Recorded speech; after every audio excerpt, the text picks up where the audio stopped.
Bueno, estamos de regreso por la FM 89.9 Radio U con el doctor Alejandro Fargosi, que es abogado, es ex consejero de la Magistratura del Poder Judicial de la Nación entre 2010 y el 2014, docente en las universidades de San Andrés, Austral, Belgrano, la UCA y del Salvador. Fue prosecretario general y consejero suplente del Colegio Público de Abogados.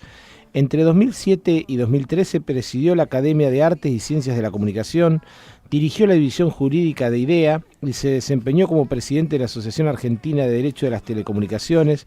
Se opuso a la reforma judicial del 2013 y a otras medidas del gobierno en materia de organización judicial, de nombramiento de jueces, de legislación civil y comercial y de medios de radiodifusión. Un gusto, doctor Alejandro Fargosi. Gracias por esta entrevista para Fuera de Serie. ¿Qué tal? ¿Cómo le va? Un gusto para mí. Bueno, doctor Fargosi, le agradecemos esta entrevista, como le decía, y queremos que nos explique brevemente cómo está estructurado el Poder Judicial y cuál es la función del Consejo de la Magistratura. La función del Consejo de la Magistratura es seleccionar a los candidatos a jueces para así los que se supone que son los mejores candidatos se le envían al presidente para que los nombre cuando hay vacantes y también resumiendo, por supuesto, y también fiscalizar la conducta de los jueces para cuando cometen infracciones, sancionarlos o pedir se los destituya.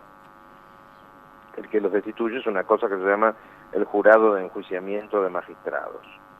Eso es lo que hace el Consejo. El Consejo tiene 13 miembros, que hay abogados, jueces y políticos, y bueno, existe desde hace 21 años. Eso es lo que hace el Consejo de la Magistratura. ¿Y en qué afecta a la gente? La afecta decisivamente. ¿Por qué la afecta? Porque con buenos jueces la gente está mejor y con malos jueces la gente está peor. No es más complicado que eso, ¿no? ¿Qué tal, Alejandro? Agustina Henrich lo saluda. ¿Cómo está? ¿Cómo le va? Bien, ¿usted? Muy bien. Me alegro. Más allá de que el desempeño de algunos jueces esté ahora bastante bajo la lupa, ¿cómo se controla la justicia? ¿Se hacen auditorías en los juzgados? ¿Cómo es ese funcionamiento? Bueno, ahí está uno de los grandes problemas que tiene nuestro sistema. Los abogados en general y los jueces en particular somos muy reacios a los cambios. Uh-huh. En general vivimos 1 o 2 siglos atrás. Y lo digo en serio, no es broma. Sí. Y en el caso de las auditorías, recién el año pasado se hizo una auditoría de los juzgados federales que abarcó los últimos 20 años y yo vengo proponiendo, hasta ahora sin ningún éxito, bueno, yo le aclaro, o sea, soy un abogado como cualquier otro, no tengo ningún cargo, yo vengo proponiendo que el Consejo de la Magistratura monte un sistema de auditorías permanentes. ¿Por qué? Porque lo que no se puede medir no se puede controlar. Y el gran problema que tiene el sistema judicial nacional y federal, no me meto en ningún tema provincial porque solo trabajo acá, con lo cual no lo sé, pero el gran problema que tiene es que los juzgados carecen de controles externos. Entonces el juez, o el tribunal, cuando son más de un juez, tiene una virtual, digamos, un virtual poder absoluto, y eso no está bien. Uh-huh. Así que dio sí. en el clavo. El gran problema es la falta de controles. ¿Y hay alguna forma de efectivizarlo eso? ¿En el corto plazo? Lo decía el Consejo de la Magistratura. Puede decidirlo la semana que viene y ponerlo en funcionamiento en 2 meses. Uh-huh. Y no estoy exagerando, ¿eh? O sea, yo estoy un poco, quizás por la edad, cansado de esa explicación de que no, acá es diferente, no se puede. Se puede decir, los países han salido de la Segunda Guerra Mundial, nosotros no vamos a poder controlar unos jueces, sí, 800 claro. jueces, pero ¿de qué estamos hablando? Se puede hacer todo lo que uno quiera. La verdad es que, y no estoy siendo voluntarista, lo que estoy es aburrido del no se puede. Bien, doctor, durante la última década la justicia estuvo bastante inactiva en relación a la corrupción. Hoy vemos que muchas de las causas de mayor conocimiento público están avanzando, incluso con procesamientos y detenciones. ¿Qué opinión le merece esto? ¿Estamos viendo una justicia realmente independiente o qué tenemos que hacer para no volver atrás? ¿Puedo discrepar con usted en 2 aspectos? Sí, totalmente. No es que en los últimos años, en los últimos siglos, en la Argentina la justicia no ha sido activa con los temas de corrupción. Y también discrepo en un detalle, y es que no es que la mayoría de las causas, 2 o 3 causas se están moviendo. La mayoría está zafando. La mayoría está zafando o porque nunca le iniciaron la causa, porque no puedo dar nombres, yo no tengo fuero, con lo cual no puedo decir que fulano o sultano cometió un delito porque me voy a comer yo una acción penal, como le pasó al embajador Saduz, que fue el que denunció las coimas en el tema de Venezuela, y terminó siendo él el procesado, tiene que enfrentar un juicio oral. Bueno, así que no le voy a dar nombres, pero todos sabemos que hay personajes que uno dice, pero ¿y este cómo está en la casa? Ni siquiera están procesados algunos. O sea, el movimiento es muy lento. Hay una pequeña minoría de temas que se está moviendo. Piense que todavía ni siquiera empezó algo serio con el caso Odebrecht. El caso Odebrecht ha generado caída de presidentes en América del Sur. Acá no pasó nada. Nada. En fin, ¿cómo lo podemos hacer? Haciendo esto que estamos haciendo con ustedes y es charlándolo públicamente, diciendo las cosas de frente, exigiéndole a los jueces que sean realmente independientes, no solo independientes para no pagar impuestos a las ganancias, sino que sean independientes para jugarse y hacer los procesos y hacer las condenas, incluso de los poderosos, me refiero a los poderosos empresarios, poderosos políticos, poderosos el que fuere. No puede ser, de alguna manera, y no estoy jugando con las palabras, que los que le tienen miedo a la ley sean los jueces y no los delincuentes. Realmente.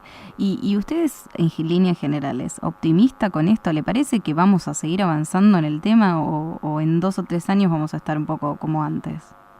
Soy optimista porque todas estas cuestiones, si uno hace memoria corta, o sea, memoria de hace 3, 5 o 10 años, ni siquiera se hablaban. O sea, lo que ha cambiado, en general los que somos contemporáneos a los cambios no nos damos cuenta. Claro. Por el simple motivo de que como estamos metidos en la cocina, nos damos cuenta que además hay cuarto, living y un exterior. Nosotros estamos en la cocina de cambios que son muy importantes si los seguimos, si los mantenemos, si los incrementamos. Ya empezó a haber gente presa. Este cambio monumental que hubo de funcionarios importantes presos y de empresarios importantes presos era impensable en la Argentina hace 10 años.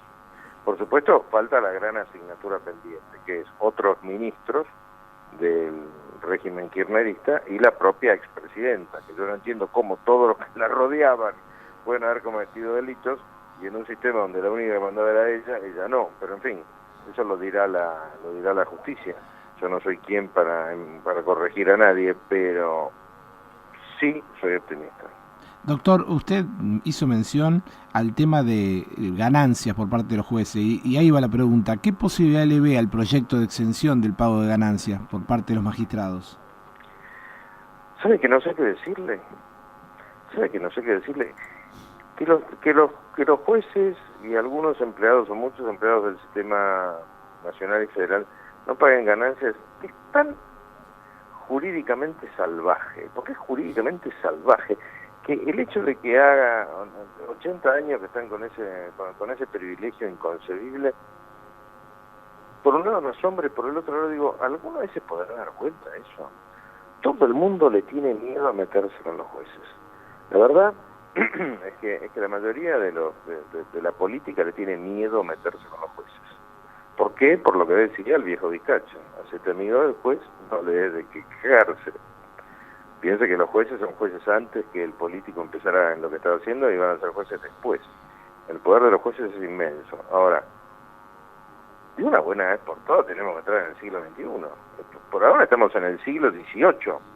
¿Por qué le digo lo del siglo XVIII en esta materia? Porque fíjese que hasta en los países que tienen nobleza, hoy en día en Europa, los nobles pagan impuestos. El pagar impuestos es una cosa que la república, el republicanismo fue peleando y avanzando y se extendió hasta la reina de Inglaterra. Hace 5 o 6 años empezaron a pagar impuestos. No, en la Argentina los jueces no pagan impuestos a la ganancia. Es una locura. Sobre todo, es una locura cuando nosotros 3 que estamos hablando acá y los otros 40 millones de habitantes nos despanzurran con impuestos. Bueno, es que, pagamos poco, no pasa nada, no hagan lío, son 2 mangos. No son 2 mangos. El otro día, yo tuiteo mucho, ¿no? El otro día salió un tuit que decía, Si nosotros ganamos 40.000 pesos por mes, pagamos el 35% de impuesto a las ganancias. Si yo fuese camarista, estaría ganando 300.000 pesos y no pagaría impuesto a las ganancias. ¿Cuál es la lógica de eso? No, evidentemente no la hay. Otro tema un poco candente es el de los fueros. ¿Cuál es su visión al respecto de la ley? Recordemos que se promulgó en el año 2000 y establece a través de la Constitución un régimen de inmunidades para legisladores, funcionarios, magistrados, que prohíbe básicamente el allanamiento a sus domicilios y sus oficinas. Sí, ahí tiene otro ejemplo. Usted está muy afilada, ¿eh? Bueno, gracias. Está metiendo los dedos en la llaga uno tras otro. Ahí tenemos un ejemplo perfecto también de cómo seguimos en el siglo XVIII. La igualdad ante la ley, que se sancionó por primera vez en la Asamblea del año 1813 y se repitió en todas las constituciones, incluyendo en la que nos rige, en esto no pareciera no aplicarse. ¿Qué es lo que dice la Constitución?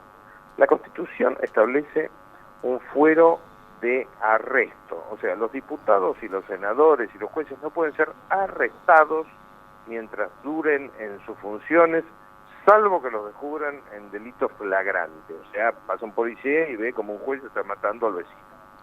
¿Correcto? Sí, sería con las manos en la masa, digamos. Exactamente, con las manos en la masa. Ahora, eso se convirtió... No dice nada más que eso la Constitución, ¿eh?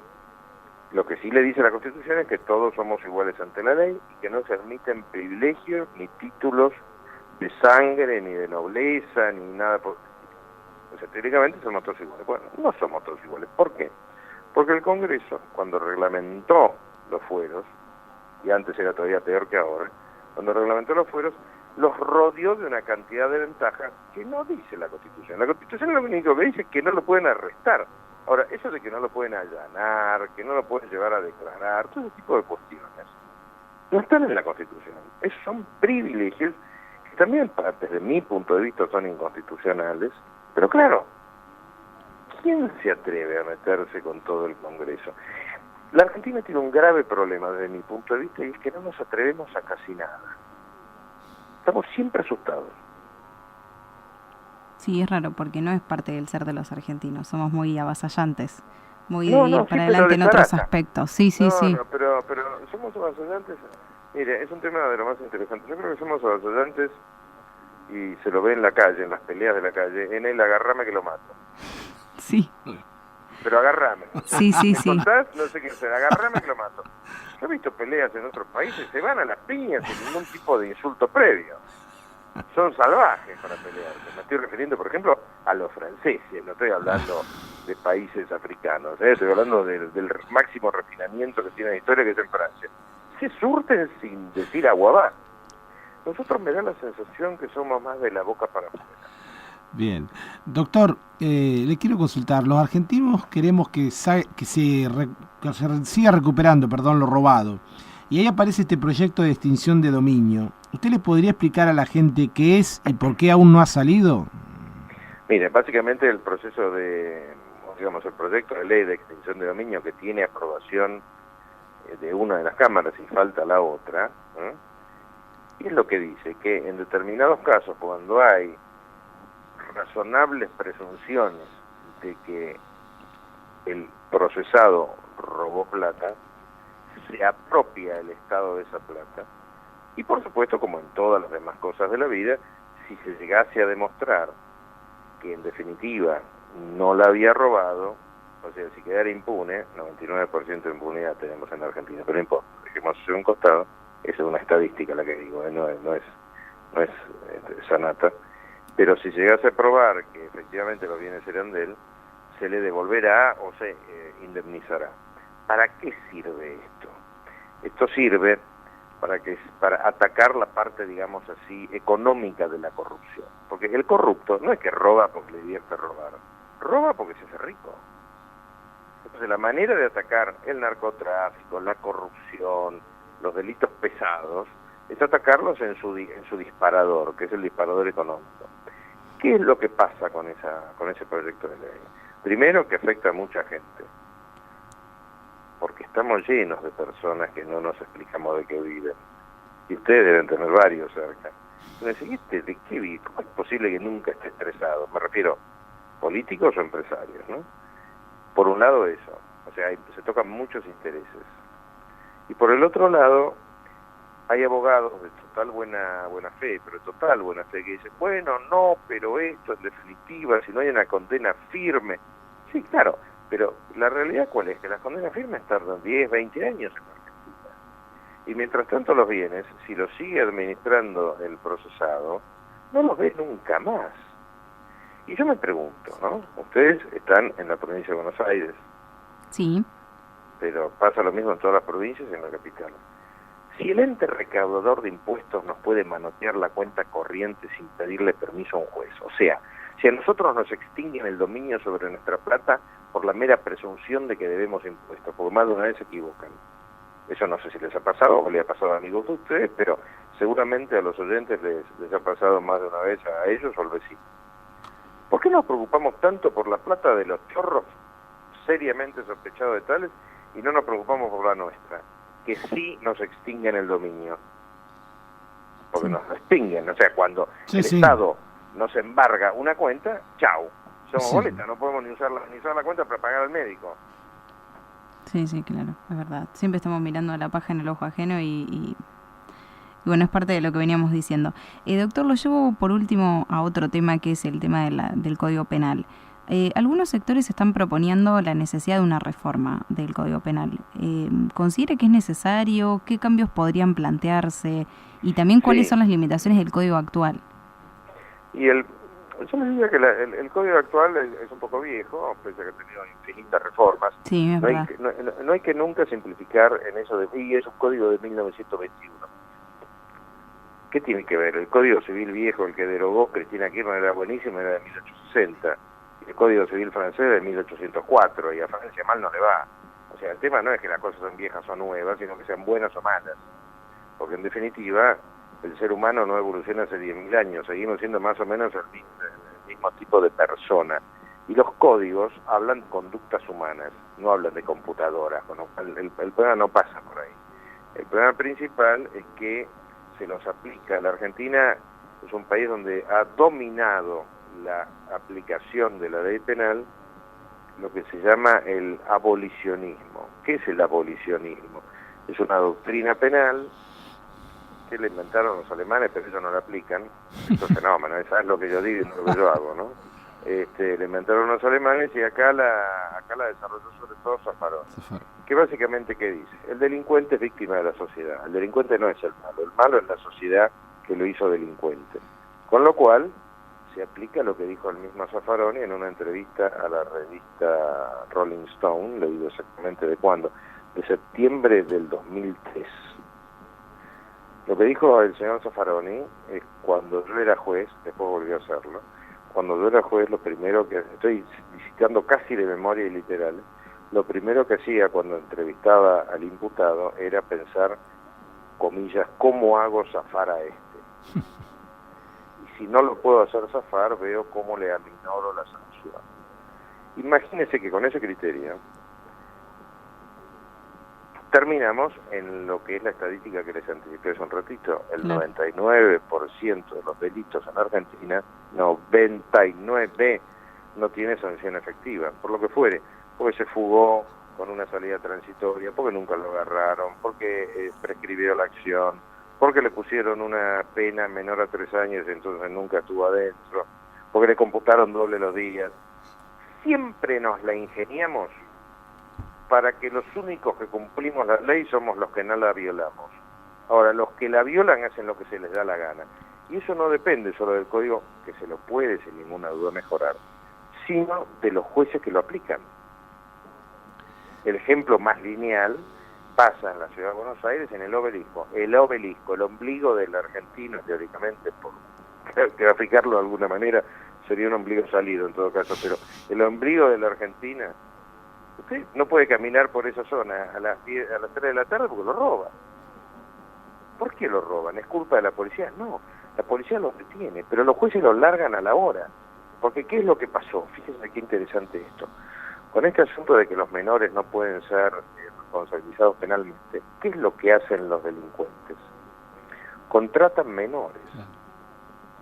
Entonces el que lo roba, el que materializa el robo, es un menor de 18 años o de 16, Y claro, el juez cuando ve eso, en lugar de declarar inconstitucional esa ley absurda, lo larga. ¿Y qué hace el menor? Va y roba de vuelta, y va y roba de vuelta, y va y roba de vuelta, y hasta que se configura un delito y se produce la reincidencia. Por ahí pasan 10 años.